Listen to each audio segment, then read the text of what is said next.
Hi guys, welcome to my channel.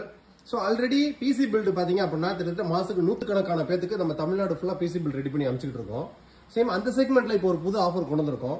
So 25000 budget செக்மெண்ட்டுக்கு மேல நீங்க வெறும் CPU மட்டும் PC build பண்ணாலும் சரி, ஃபுல் செட் PC build பண்ணாலும் சரி, ஸ்டார்டிங் பட்ஜெட் 25k ல இருந்து ஸ்டார்ட் பண்ணக்கூடிய எல்லாத்துக்கும் MS Office 2021 க்கான லைஃப் டைம் ஆக்டிவேஷன் கீயோட ஆக்டிவேட் பண்ணி உங்களுக்கு PC build அனுப்பிச்சிட்டு இருக்கோம். ஒரு 3 நாளைக்கு ஸ்பெஷல் சேல்ல 10, 11, 12 இது அக்ஷய திருதியைக்காக ஸ்பெஷல் ஆஃபர் கொண்டு வந்திருக்கோம். சோ நீங்க AMD, Intel எதுவா இருந்தாலும் ஓகே தான். சோ எக்ஸ்க்ளூசிவ் 3 நாள் ஆஃபர்ல பாத்தீங்க அப்படின்னா MS Office 2021 lifetime key அதோட பிரைசிங் பாத்தீங்க அப்படின்னா 2499 ரூபாய். சோ நீங்க 25000 ரூபாய்க்கு மேல PC build எது சூஸ் பண்ணாலும் சரி வாட்ஸ்அப்ல chat பண்ணி உங்களோட கொட்டேஷன் ஆர்டர் கன்ஃபார்ம் பண்ணிட்டீங்க அப்படின்னா MS Office 2021 க்கான லைஃப் டைம் பேக் ஃப்ரீ ஆஃபரை மிஸ் பண்ணிடாதீங்க. Offers only for 3 days 10, 11, 12. Thank you.